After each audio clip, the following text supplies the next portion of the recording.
Alright, welcome back, Summit Point Redo. Some of the old track guides are a little out of date. I think maybe some updates to the Ray and or some of the tracks makes them a little less accurate. Still pretty solid, but little bit different now. So this is the old setup.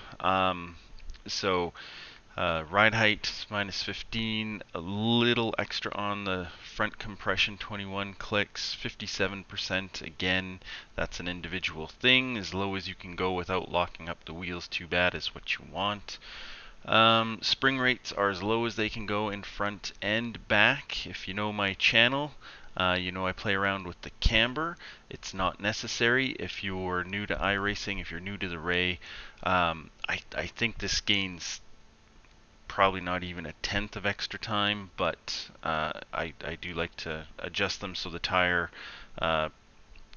wear and the tire temps are a little bit more even, but not necessary. Toe in 1.3, again, camber changed up in the rear, toe in 0.2 at the back, ARB is 5. I think 13 liters is fine for this track. I think possibly even 12 is possible. And gear stack is tall. So this is the old setup. It's solid. It is going to keep the car more planted, more steady. If you're new to the car again or new to iRacing, you may find this easier. The big difference is the ARB I'm going to change up. So that this is going to be fast and the car is just going to be a little bit more planted. So if you're having trouble with the back end spinning out and all that kind of good fun, this setup may actually be more desirable for you until you get a little better handle on the car. So this is the new setup. Ride height's the same, compression's the same, braking's the same. So the camber is changed up just a little less on the right hand side, a little less camber, and the toe in is turned up just a smidge. I found the old setup just a little bit too much understeer, not the best turn in. So this is, I find, a little bit better in the rear. Suspension again as low as it goes.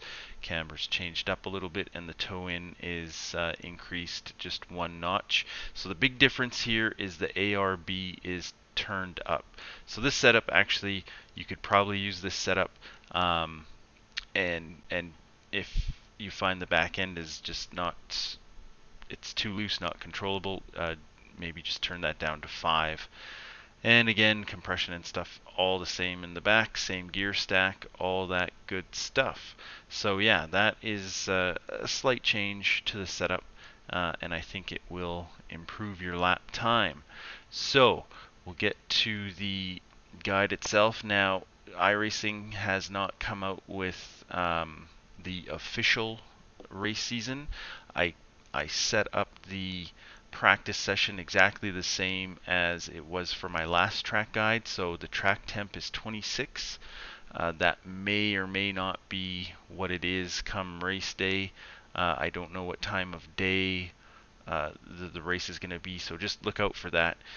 If it's lower than this, it's going to be a lot easier. If it's in the 30s, watch out for that. The track is going to be a lot slicker. And again, that ARB may not be good if the track's in the 30s. You may want it at that 5 if the track is a lot slicker than what it is in this. So yeah, that's it. We'll go through the corners in slow-mo and then run it out at full speed. So coming into turn one in 4th gear, obviously, looking for the 3 cone here. In real time, it looks like I'm braking just after it, but obviously in slow-mo I'm braking pretty much at it. Hard on the brakes, down into 1st gear. For the faithful who are using a stick, you could do this in 2nd gear. You can carry a little bit more speed actually, but your RPMs are just a little low on exit. So just find what is best for you. So releasing the brakes and picking up the throttle as early as possible. This isn't a long straight, but it is a straight, and if you mess this up, it's a big passing area as well.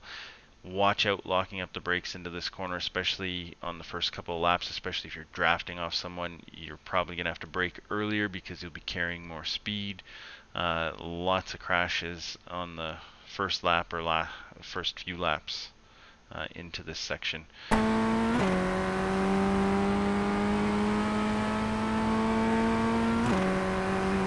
So, looking for the grass here, and basically in real time I'm braking down, shifting in the middle of the grass, but obviously in slow-mo it's a little earlier.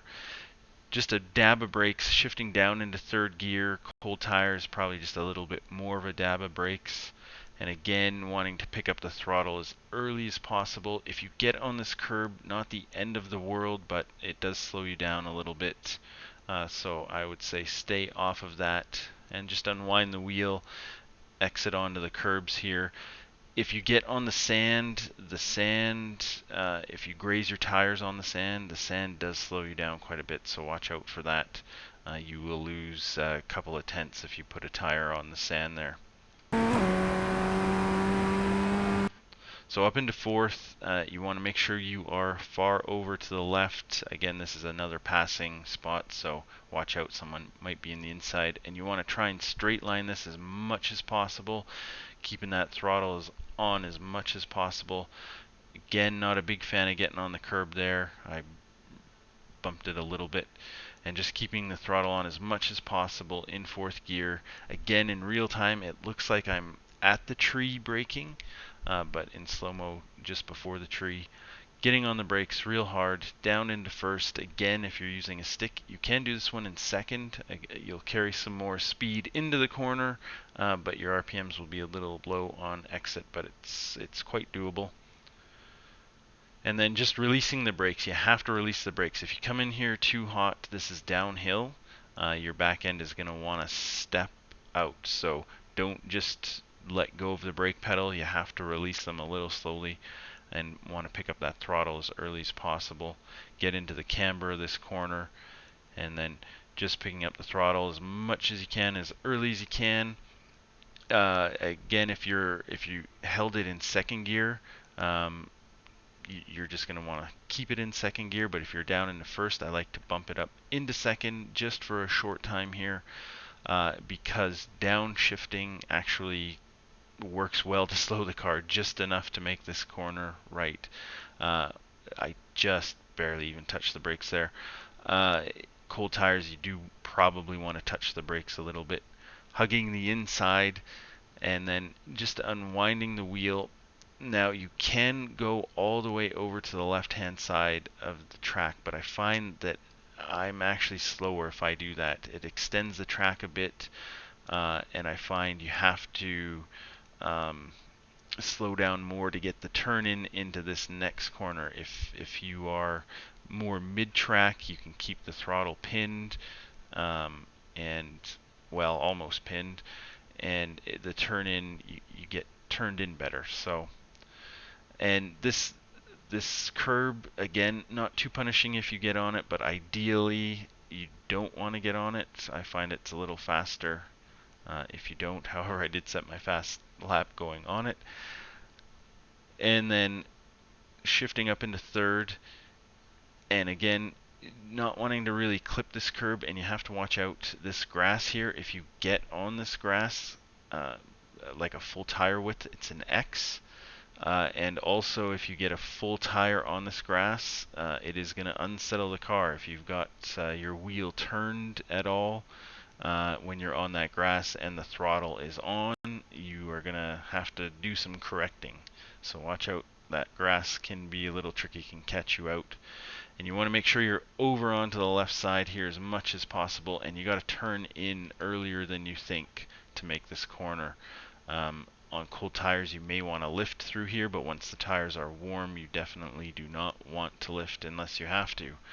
And again, getting right up against these curbs and just trying not to get on them. If you get on them, no big deal, but I do find it is a little bit slower.